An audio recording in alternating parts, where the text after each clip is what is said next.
বছরখানেক আগেও ডায়াবেটিসের ওষুধ ওজেম্পিকের ইনজেকশন অনেকে গোপনে ব্যবহার করতেন ওজন কমানোর কাজে।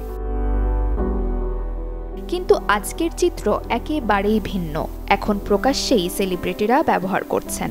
Serena Williams, Elon Musk, Whoopi Goldberg এমন অনেকেই প্রকাশ্যে জানিয়েছেন তাদের এই ইনজেকশন নিয়ে অভিজ্ঞতার কথা। শুধু ওজেম্পিক নয়, বর্তমানে ওয়েগোভি আর মাউনজারো নামের ওষুধও শিরোনাম হচ্ছে প্রতিদিন। কিন্তু যুক্তরাজ্যে সম্পূর্ণ ভিন্নভাবে আলোচনায় ওষুধটি। আলোচনাটি স্বাস্থ্য বিষয়ক নয়, অর্থনৈতিক। একে ঘিরে সামনে আসছে ব্রিটেনের আয় বৈষম্য ও বিভাজন। মার্কিন এক গবেষণায় দেখা গেছে স্থূলকায় পুরুষদের আয় গড়ে ৫ থেকে ১৪% কম। নারীদের ক্ষেত্রে এই বৈষম্য আরও বেশি, ১২ থেকে ১৯% পর্যন্ত। তাই স্থূলতায় খুশি নন ব্রিটিশরা। ওজন কমাতে মরিয়া দেশটির বেশিরভাগ মানুষ।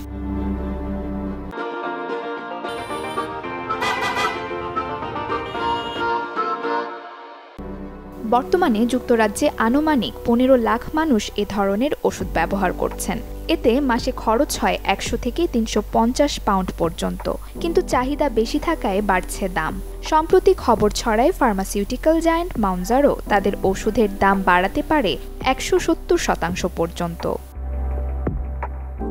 এতে দেশটিতে দেখা দিচ্ছে স্বাস্থ্য বৈষম্য। ওবিসিটি হেলথ অ্যালায়েন্স বলছে, ভালো স্বাস্থ্য কোনো বিলাসিতা নয়। ধনীদের জন্য সীমাবদ্ধ করে দিলে এটি বিপজ্জনক হবে। ২০২৩ সালে এই ধরনের ওষুধ প্রথমবারের মতো প্রেসক্রাইব শুরু করে ব্রিটেন। এই ওষুধগুলো ক্ষুধা নিয়ন্ত্রণ করে শরীরের ওজন কমাতে সাহায্য করে। গবেষণায় দেখা গেছে এর ব্যবহারে রোগীরা দেহের ২০% পর্যন্ত ওজন কমাতে পারেন। তবে এসব ওষুধ পাওয়ার নিয়ম অনেক কড়াকড়ি। সাধারণত বিএমআই ৩৫-এর ওপরে হলেই অনুমোদন মিলছে।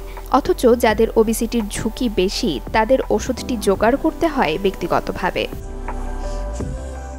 তথ্য বলছে সবচেয়ে দরিদ্র এলাকাগুলোতেই স্থূলতার হার দ্বিগুণ। অথচ সেখানকার মানুষদের পক্ষে ব্যক্তিগতভাবে মাসে কয়েকশো পাউন্ড খরচ করা সম্ভব নয়। নসিন নাওয়ার, চ্যানেল 24।